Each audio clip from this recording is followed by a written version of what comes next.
చూస్తున్నాం. నైరుతి బంగాళాఖాతంలో ఏర్పడిన ఫెంగల్ తుఫాన్ తీరం దాటిందని భారత వాతావరణ శాఖ అధికారులు ప్రకటించారు.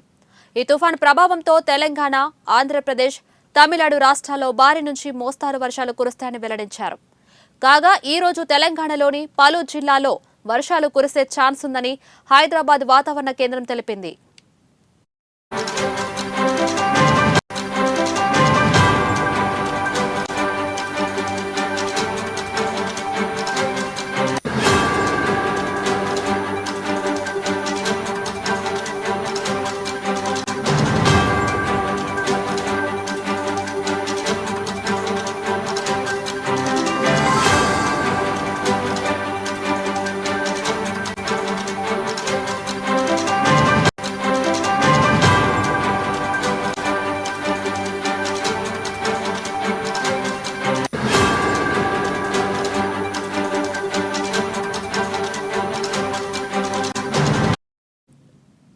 జిల్లాలకు ఎల్లో హెచ్చరికలు జారీ చేసింది. ఇక తుఫాన్ ప్రభావంతో దక్షిణ తెలంగాణలో చలి తీవ్రత బాగా తగ్గిపోయింది.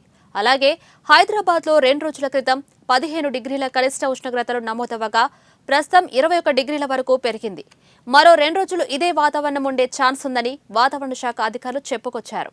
ఇక రాత్రి హైదరాబాద్ నగరంలో వర్షం కురిసింది. ఈ రోజు ఉదయం నుంచి వాతావరణం చల్లబడింది. ఆకాశాన్ని మేఘాలు కమ్మేశాయి.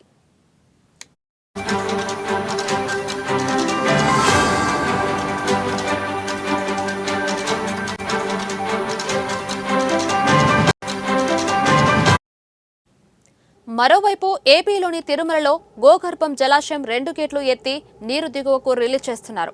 కుమారాధార, పసుపుధార, పాపమణీశనం, ఆకాశగంగా జలాశయంలో నీటి మట్టం పూర్తి స్థాయికి పెరిగింది. 2వ ఘాట్ రోడ్లో కొండ చర్యలు విరిగినట్లు తెలుస్తుంది. ప్రకాశం జిల్లాలోని కొత్తపట్నం సముద్ర తీరం అల్లకల్లోలంగా మారిపోయింది.